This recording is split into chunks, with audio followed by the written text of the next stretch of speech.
भारत रूस कच्चा तेल व्यापार वर्तमान स्थिति। भारत और रूस के बीच कच्चे तेल का व्यापार 2022 के बाद सबसे अहम आर्थिक और ऊर्जा साझेदारी का हिस्सा बन गया है।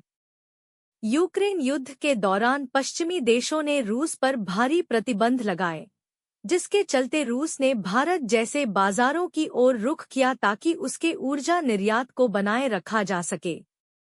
वैसे भी रूस लंबे समय से भारत का एक प्रमुख तेल आपूर्तिकर्ता रहा है, लेकिन अब यह रिश्ता बहुआयामी रणनीतिक और आर्थिक मुद्दों से जुड़ गया है।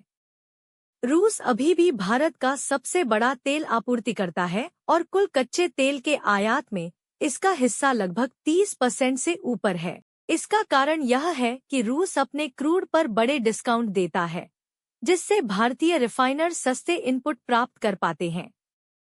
पिछले कुछ महीनों में हालांकि कुछ उतार चढ़ाव देखे गए हैं।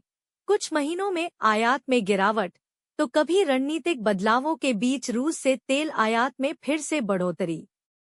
अमेरिका यूरोप के प्रतिबंधों का असर। अमेरिका का दबाव।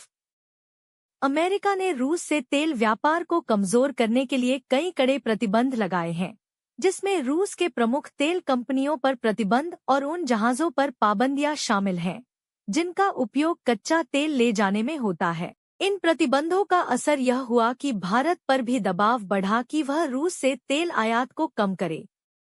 अमेरिका ने भारत पर 25% अतिरिक्त टैरिफ लगाने की धमकी भी दी, ताकि वह रूस से तेल खरीदना कम करे। इस वजह से भारत अपनी व्यापार नीति में संतुलन बनाने की कोशिश में है। आयात में उतार चढ़ाव।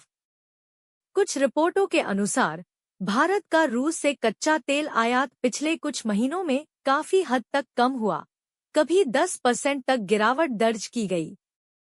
वहीं दूसरी ओर कुछ डेटा में यह भी दिखता है कि भारत ने मार्च में रूस से तेल की खरीद बढ़ाई, जिसका मतलब है कि प्रतिबंधों के बावजूद व्यापार बहाल और मजबूत हुआ। इन विरोधाभासी रुझानों का मतलब यह है कि भारत के तेल आयात में वैश्विक दबाव, कच्चे तेल की कीमतों और लॉजिस्टिक चुनौतियों का मिश्रित असर है।